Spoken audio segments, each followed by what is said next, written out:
சுவாமி சரணம் ஐயப்பா. அனைத்து ஐயப்ப சுவாமிகளுக்கும் என்னோட பாத நமஸ்காரங்கள். இப்போதைக்கு திருவிதாங்கூர் தேவசம் போர்டிலிருந்து சபரிமலை ரிலேட்டடாக அஃபிஷியலாக சில முக்கியமான தகவல்கள் அண்ட் முக்கியமான அப்டேட் விட்டுருக்காங்க. பவானே கண்டிப்பாக மகரஜோதி தரிசனத்துக்கோ அண்ட் மகரஜோதி சார்ந்து ஜனவரி 10 மேலே சுவாமி தரிசனம் பண்ணக்கூடிய எல்லாருக்குமே இது ஒரு மிகப்பெரிய முக்கியமான ஒரு விஷயமா தான் இந்த வீடியோ பதிவு இருக்க போகுது ஐயப்பா. ஸோ என்ன சொல்லியிருக்காங்க அப்படின்னா, ஸ்பாட் டிக்கெட் புக்கிங் அப்படின்னு ஒன்று புக் பண்ணி கொடுத்துட்ருக்காங்க. அப்போ ஆனால் எல்லாருக்கும் தெரிஞ்சிருக்கும். ஸோ இப்போ வரைக்கும் நிலக்கல்ல மட்டும்தான் பம்பா வழி போகிறவங்களுக்கு புக் பண்ணி கொடுக்குறாங்க ஐயப்பா. ஸோ மொத்தம் 3 இடத்துல புக் பண்ணி கொடுக்குறாங்க. ஸோ நிலக்கல்ல சிறுவழிப்பாதையில் போகிறவங்களுக்கு புக் பண்ணி கொடுக்குறாங்க, பெருவழிப்பாதை போகிறவங்களுக்கு எரிமலையில் புக் பண்ணி கொடுக்குறாங்க. நிலக்கல்ல ஒரு நாளைக்கு 5000 டிக்கெட் தான் புக் பண்ணி கொடுப்போன்னு சொல்லியிருக்காங்க ஐயப்பா. தென் இதே மாதிரி எரிமலையில் எடுத்துக்கிட்டிங்கன்னா ஒரு நாளைக்கு 500 பேருக்கு மட்டும்தான் ஸ்பாட் டிக்கெட் புக் பண்ணி கொடுப்போம். அவங்களும் பெருவழியில் போகிறவங்கள மட்டும்தான் இருக்கணும். இந்த ஸ்பாட் டிக்கெட், அதாவது எரிமலையில் புக் பண்ணி கொடுக்குற ஸ்பாட் டிக்கெட்டை வச்சு சிறுவழியில் போனீங்கன்னா விட மாட்டாங்க. சரிங்களா பகவானே. தென் அப்புறமா சத்திரத்தில் புக் பண்ணி கொடுக்குறாங்க. அதாவது 3வது பாதையான வண்டிப்பெரியார் சத்திரம் புல்மேடு பாதை. சரிங்களா பகவானே. ஸோ இதில் வரக்கூடியவங்களுக்கு சத்திரத்தில் வந்து ஸ்பாட் டிக்கெட் புக் பண்ணி கொடுக்குறாங்க. ஒரு நாளைக்கு 1500 பேர் தான் லிமிட்னு சொல்லியிருக்காங்க ஐயப்பா. ஸோ இந்த நிலவரம் எப்போ வரைக்கும் நீடிக்க போகுது அப்படின்னா, ஜனவரி 10 வரைக்கும் தான் நீடிக்க போகுது. ஜனவரி 9 வரைக்கும் தான் நீடிக்க போகுது. ஜனவரி 10 எந்த இடத்துலையுமே ஸ்பாட் டிக்கெட் உங்களுக்கு புக் பண்ணி கொடுக்க மாட்டோம். எப்போ வரைக்கும்னா ஜனவரி 15 வரைக்கும் அப்படின்னு சொல்லி திட்டவட்டமாக சொல்லியிருக்காங்க. ஸோ இது ஒரு முக்கியமான அப்டேட் ஐயப்பா. ஸோ இப்போ ஜனவரி 10 மேலே எனக்கு ஸ்பாட் டிக்கெட் கிடைக்கும், நான் கண்டிப்பாக போகிறேன் அப்படின்னு நினைக்காதீங்க. முடியாது பவன். ஏன்னா இப்போ இருக்கிறவங்களே வந்து ஸ்பாட் டிக்கெட் கிடைக்காம ரொம்பவே கஷ்டப்படுறாங்க. ஏன்னா நிறைய பேர் நிலக்கல் போயிடுறாங்க. இன்னைக்கு காலையில் கூட ஒரு சுவாமி கால் பண்ணாங்க, பகவான் இங்கே கூட்டம் ரொம்ப அதிகமாக இருக்குது, இங்கெல்லாம் வந்து ஸ்பாட் டிக்கெட் புக் பண்ணாலும் இயலாத மாதிரி இருக்குன்னு சொல்கிறாங்க. ஏன்னா அவங்களையுமே அதான் அறிவுறுத்திருக்காங்க. இப்போ பம்பாவில் உள்ள ஸ்பாட் டிக்கெட்டை கேன்சல் பண்ணுறதுக்கான காரணமே கூட்டம் மொத்தம் பம்பாவில் கூடிடுறாங்க, யாரும் போக முடியல வர முடியல அந்த மாதிரிலாம் இருக்குன்னு சொன்னாங்க ஐயப்பா. அந்த ஒரு காரணம் தான். சரிங்களா. ஸோ அப்போ நிலக்கல்ல கண்டிப்பாக ஸ்பாட் டிக்கெட் உங்களுக்கு புக் பண்ணி கொடுக்குறாங்க. அவங்க அறிவுறுத்தக்கூடிய விஷயமே, ஸ்பாட் டிக்கெட் மூலமாக சுவாமி தரிசனம் பண்ணணுன்னு வரக்கூடியவங்க கண்டிப்பாக 1 நாள் இல்லை 2 நாள் அங்கேயே தங்கி நான் சுவாமி தரிசனம் பண்ணுவேன் அப்படின்ற ஒரு முடிவோடு இருக்கிறவங்க மட்டும் வாங்கன்னு தான் அறிவுறுத்தியிருக்காங்க ஐயப்பா. சரிங்களா. மற்றபடி நீங்கள் இணையதளத்தில் செங்கனூரில் புக் பண்ணி கொடுக்குற மாதிரி ஒரு ராங்கான வீடியோ பரவிட்டுருக்கு.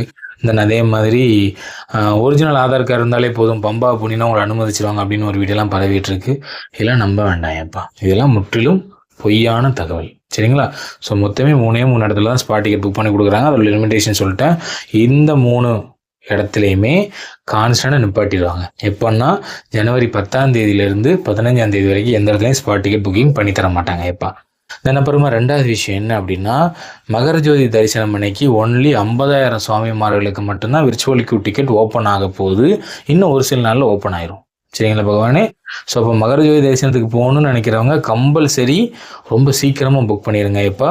ஏன்னா 26, 27 இந்த 2 தேதிகளுக்கு பார்த்தீங்கன்னா டிக்கெட் புக்கிங் ஓப்பன் ஆச்சு. ஒரு நாளைக்கு 50,000 டிக்கெட்டுக்கு மேலே விட்டாங்க. அதை வெறும் ஒரே நாள் நைட்டுக்குள்ளே ஃபுல்லாக தீர்ந்துருச்சு பகவானே. ஸோ அப்போ எல்லாரும் இப்போ வந்து அவ்வளோ அக்ரெசிவாக ட்ரை பண்ணிகிட்ருக்காங்க. சரிங்களா. அதனால நல்ல இன்டர்நெட் கனெக்டிவிட்டி இருக்கக்கூடிய இடத்துல போய் புக் பண்ணுங்கள். ஒருக்கா உள்ளே போயிட்டிங்கன்னா நல்லபடியாக டிக்கெட் புக் பண்ணிடுங்க. எனக்கு சிக்னல் எங்கள் ஏரியாவில் கம்மியாக கிடைக்கும், இல்லை எங்கள் வீட்டில் கம்மியாக கிடைக்கும்னா தயவுசெய்து அங்கெல்லாம் போய் ட்ரை பண்ணாதீங்க. ஏன்னா ஏதாவது எரராகி வெளில வந்துட்டு அந்த எரர் எப்படி சால்வ் பண்ணுறதுனே உங்களுக்கு தெரியாமல் போயிடும், டிக்கெட் புக்கிங் கிடைக்காம போயிடும். சரிங்களா. மகரஜோதி தரிசனம் போகிறவங்களுக்கு ஜனவரி 14 தான் மகரஜோதி. ஏன்னா இதுலேயுமே நிறைய பேர் கன்ஃபியூஷன் இருக்குது. ஜனவரி 14, 15 அப்படின்னு சொல்லிட்டு. இந்த ஆண்டு ஜனவரி 14 தான்.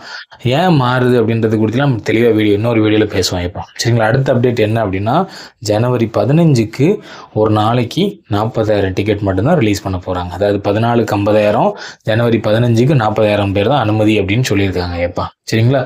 ஏன்னா மகரஜோதி தரிசனத்தை முன்னிட்டு வரக்கூடியவங்கெல்லாம் என்ன பண்ணுவாங்க, 10 11 வரக்கூடியவங்க பெருவழி பாதையில் அங்கங்கே ஸ்டே பண்ணிவிட்டு மகரஜோதி தரிசனம் பார்த்துட்டு அப்புறமா சுவாமி தரிசனம் பண்ணக்கூடியவங்க இருக்காங்க. அப்போ அவங்களாம் எந்த தேதி வச்சுருப்பாங்க, 13 12 டிக்கெட்லாம் வச்சுட்டு 14 சுவாமி தரிசனம் பண்ணுறதுக்காக வருவாங்க.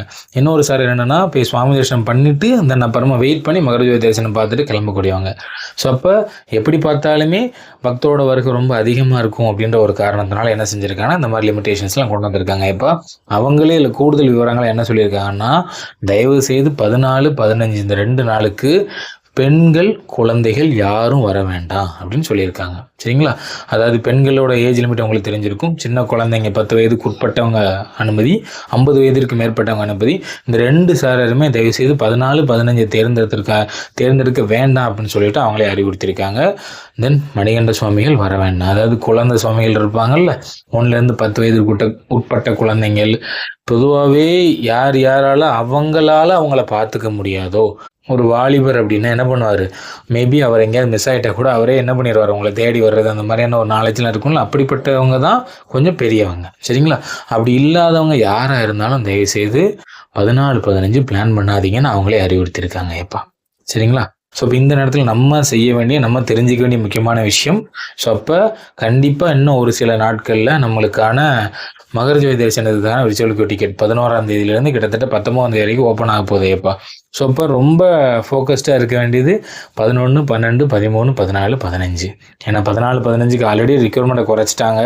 ஸோ அப்போ டிக்கெட் புக்கிங் அப்படின்றது ரொம்ப கவனமாக பண்ணணும். ஸோ இப்போ நீங்கள் முதல்ல என்ன பண்ணியிருக்கணும், ரொம்ப சிம்பிள் தான் எப்பா. உங்ககிட்ட ஒரு மொபைல் நம்பர் இருந்தாலே போதும். உங்களால் என்ன பண்ண முடியும், ஒரு ஐடி ப்ரூஃப் வச்சு ஒரு யூசர் நேம் பாஸ்வேர்ட் கிரியேட் பண்ண முடியும்.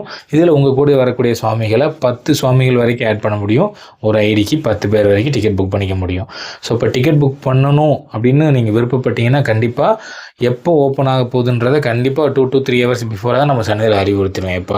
ஸோ அந்த டைமிங்லேயாவது கொஞ்சம் ஃப்ரீயாக இருந்து நல்ல இன்டர்நெட் கனெக்டிவிட்டி கிடைக்கக்கூடிய இடத்துல தயவு செய்து போய் உங்களுக்கான விர்ச்சுவல் கியூ டிக்கெட் புக் பண்ணிக்கோங்க.